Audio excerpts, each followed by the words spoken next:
25 жыл бұрын Коперник планетамызды қалай көретінімізді өзгерту міндетін қойды. Ал бүгін ол қоршаған ортаны қадағалайтын ең ірі бағдарлама ретінде танылып отыр.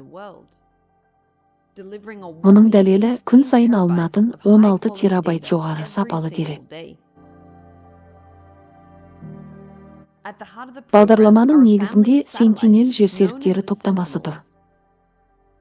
Жинақталған деректер бүгінгі өзекті мәселелерге, мысалы, поляр мұз жамылғысының кішіреюі, азық-түлік қауіпсіздігі, қалалану, табиғи апаттар және әрине климаттың өзгерісіне қатысты. Коперникус сондай-ақ ондаған мың жұмыс орнын қамтамасыз етіп, миллиардтаған еуро экономикалық пайда келеді.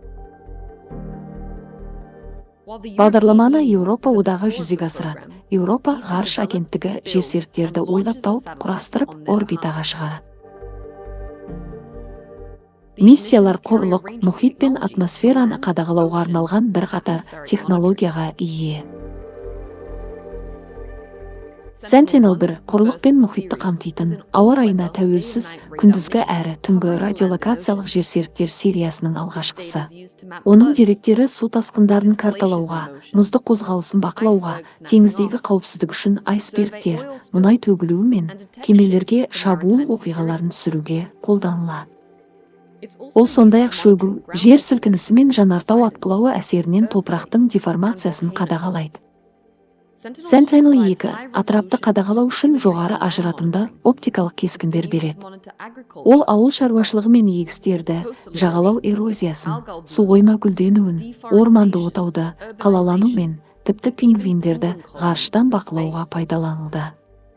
Sentinel-3 жер мұхиттарын, құрлықты, мұз бен атмосфераны өлшейді.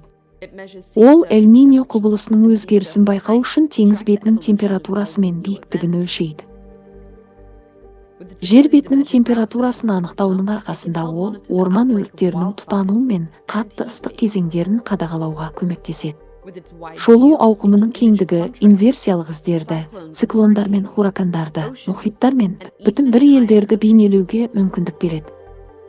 Болашақта ұшырылуы тиіс Sentinel-4 пен 5 атмосфера мониторингіне арналған мәлімет береді. Sentinel-5 болса, тыныстайтын ауамызға әсері бар істік газдарды көрсетеді. Өткен жылдары ол метан мен локдаун кезіндегі азот диоксидінің жаһандық эмиссиясын карталады. Ол озон қабатындағы тесіктерді, жанартаудан ұшқан ұсақ күкірт диоксиді түйіршіктерін және де шөлдегі шаңды дауылдарды қадағалайды. Ақыры, Sentinel-6 мұхиттың мұздан таза аймағын әр 10 күн сайын карталап, жаһандық теңіз деңгейі өзгерісін өлшейтін радиолокациялық биіктік өлшеуішпен жабдықталған. Sentinelдердің әрқайсысы стратегиялық маңызды мәлімет береді, бірақ нағыз қуат олардың деректерін біріктіре талдағанда көрінеді.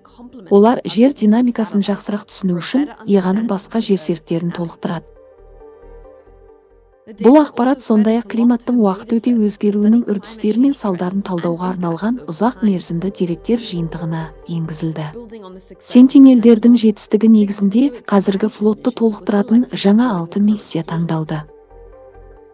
Олар Еуропа одағының экологиялық талаптарын қанағаттандырып, Коперник қолданушыларының мұқтажын өтейді. Солардың бірі антропоген көмір қышқыл газын қадағалау миссиясы. Ол адам іс-әрекеті әсерінен түзілген газдың атмосферадағы мөлшерін алғаш өлшейді. Бүгінде Коперник дүниедегі ең ірі ғарыштық дерек жеткізуші. 700 мыңнан аса қолданушы, 540 петабайттан астам мәлімет жүктеп алғаны тіркелген. Алайда бұл бастамасы ғана. Қазір ESA Коперник экожүйесі арқылы ақпарат таратуды кеңейтуде.